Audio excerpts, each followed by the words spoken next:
So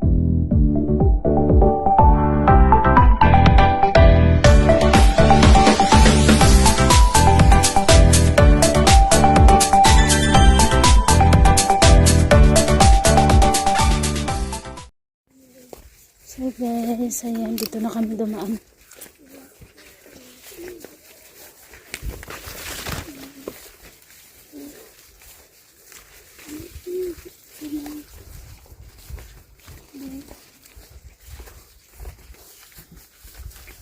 At dito medyo hindi naman masukat pero nakakatakot pa din.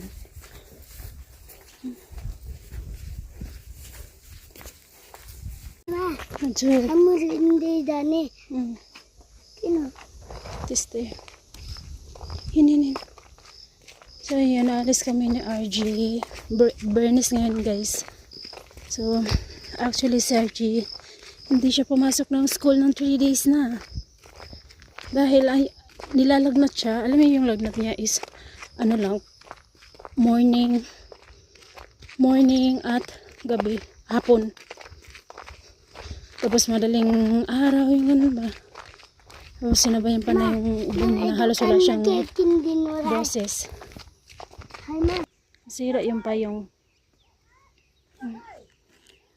Tahimik ng lugar.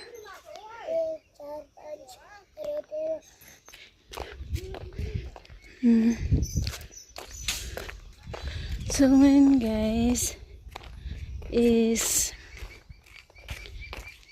ipapa-check up ko na lang muna to siya. Kasi dapat kahapon talaga, nung isang araw, hinayaan ko muna siya na mag-ano talaga dahil namumula talaga yung ano niya ba, eye bags niya baga. So okay, one day kang hindi papasok. Pero bukas at ngayon papasok ka na. Pero hindi man siya gumaling guys. Kaya, ayun. Hindi na lang muna natin siya papapasukin. So ayan guys, nagsasayaw yan siya.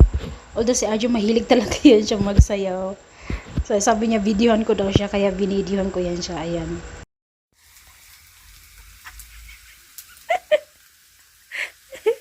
Sige na, daro nga unsa pa sud? esto sí cayó esto sí cayó esto sí cayó esto sí cayó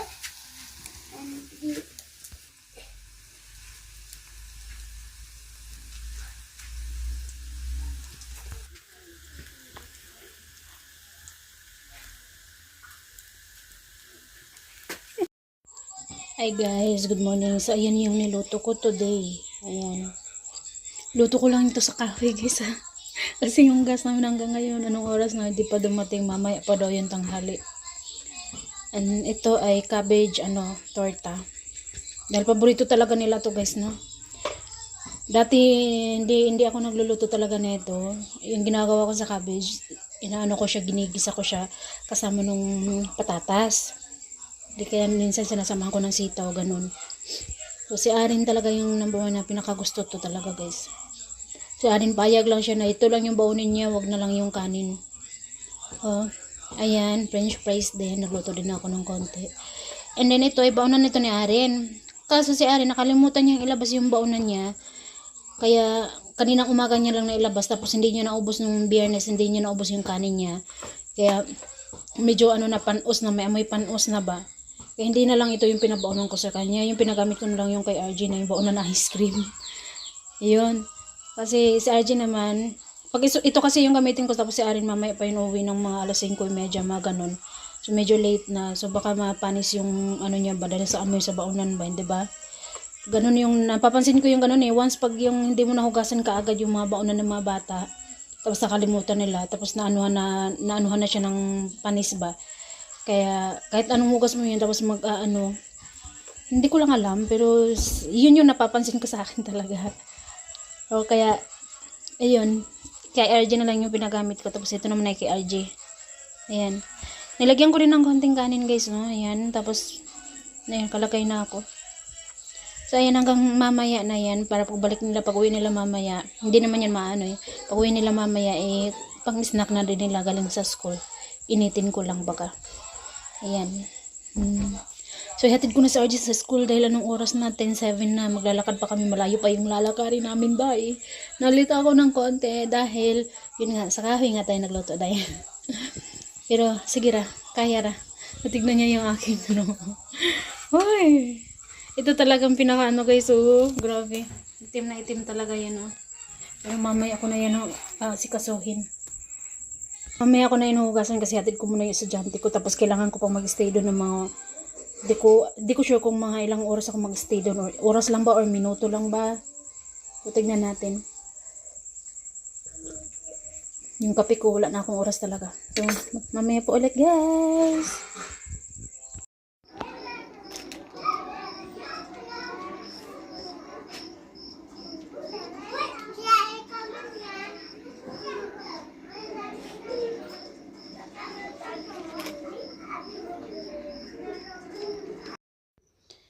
So yun guys, punta tayo sa likod bahay. Nakakatakot naman dito guys, eh. Alam niyo ba kahit nalinisan kahit nalinisan na to dito, eh, mas nakakatakot pa rin talaga guys. Dahil alam niyo ba,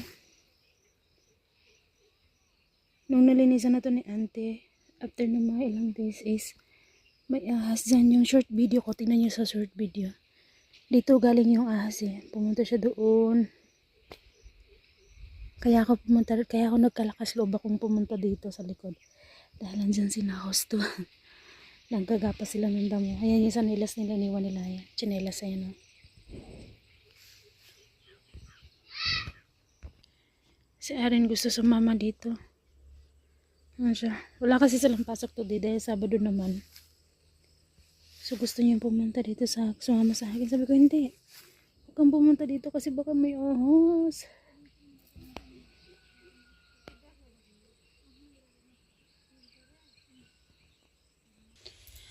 Ayan guys, so kahit dito siya galing eh. Ayan, tapos pumunta siya dito. Then doon, pumunta siya doon banda.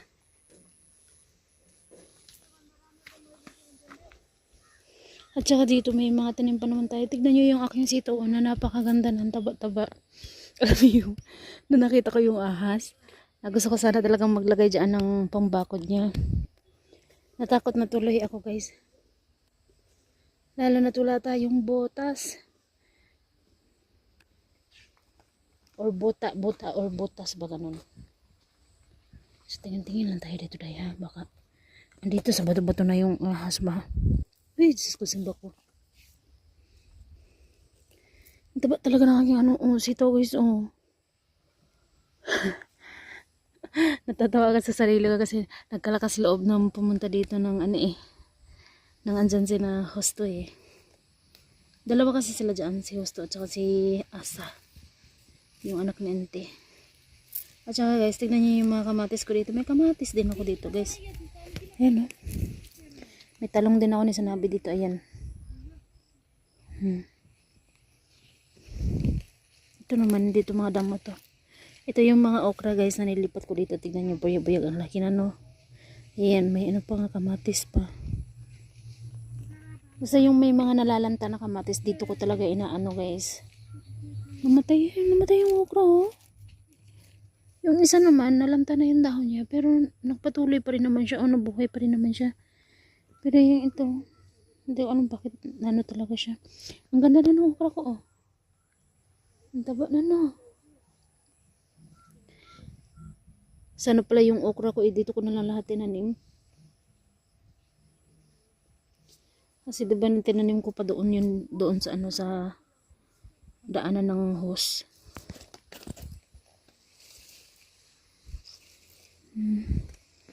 You know. Talong ito guys. Palaki-lakihin ko muna siya ng konti yung mga talong saka ako maglilipat ulit. Or paulanin muna natin. Ito kasi ngayon umuulan siya ng saglit-saglit lang.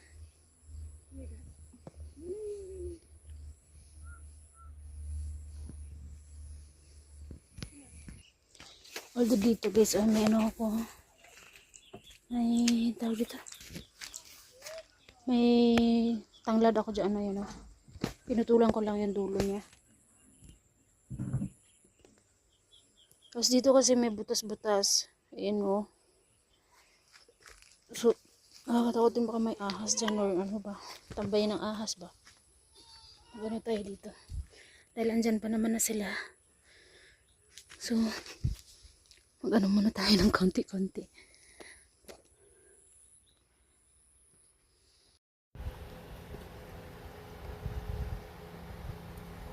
Nakita niyo? Hi guys, good morning. So, ayan, umaga, Monday. Binigyan tayo ng blessing ni auntie. Ayan. Kapitbahay namin guys, binigyan niya ako. So, ayan, uwi na ako guys. Doon yung school ni RG. So, ayan. Guys, nakakatuwa kasi tignan niyo yung balon guys. May tubig na. Ayan na. Ay, balon. Tignan niyo yung ano. Yung tawag dito eh. Masa kitawag ani sa to ay murag sapa namang gudi-godoy. Kaya kanin tubig kami gihapon ni sa sapa. Kaya pala nilinisan nila doon dati. Kasi yung tubig pa paano na din dito. Maganda. Kasi yung tubig dito pwede mo gamitin pang CR, panginom ng mga kambing, mga ganun ba? Pangdilig ng halaman. Tahimik ng lugar.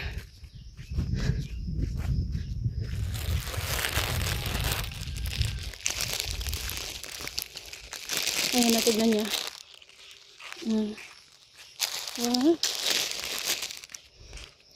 So ito guys, ito yung noodles dito sa Nepal. Binigay ito ng biran ko babae kay RG. So kinuha ko kasi hindi ko pinapakaano ko yung mga bata. Hindi ko pinapakain yung mga bata ng noodles na hilaw. Pero pinapakain ko naman ng noodles na luto na. Tinahaluan ko ng kulitis, sitaw, mga ganun ba, gulay-gulay ba. Minsan itlog. Kapag hilaw eh, hindi talaga ako nag-aano sa kanila. Pero dito talaga sa kanila guys, sa Nepalese, kunwari, pag nagtatrabaho ka sa bukid, ito lang talagang mga noodles na hilaw na madadali mo pang snack-snack ba, pang tawid gutom baga.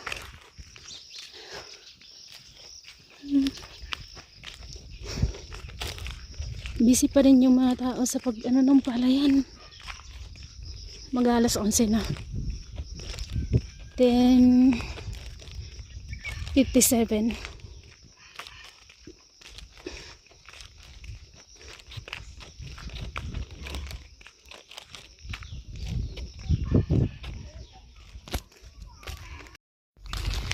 So yun guys, malapit na tayo makarating sa bahay.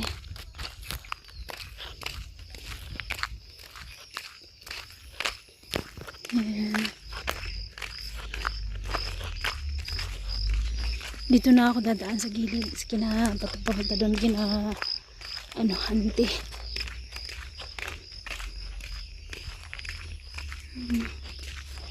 Ang init. Mainit siya guys, pero pinapakita sa ano sa cellphone. Nauulan at ano kukulog ngayon. Ayan, so dito na tayo dadaan.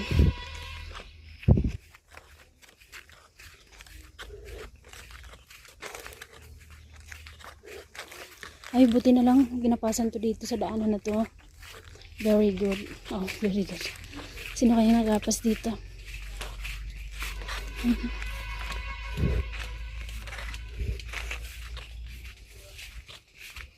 Oh, galing. Ginapasan na. Pero sana ni lahat na lang.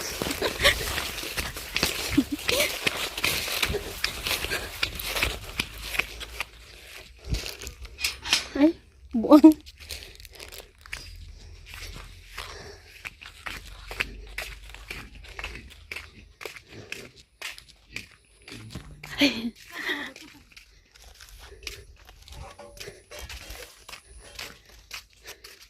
Ayun, nakarating na lang tayo sa bahay guys. Ayan. Dito ako nagluluto. Ayan. Diyan ko nilalagay yung walis dahil once pagkatapos kong magluto, nawalisan ko guys. Para naman malinis dito. So guys, hanggang dito na lang muna. Mamaya po ulit or bukas po ulit. Bye bye po everyone. God bless us all. Thank you for watching. Bye bye.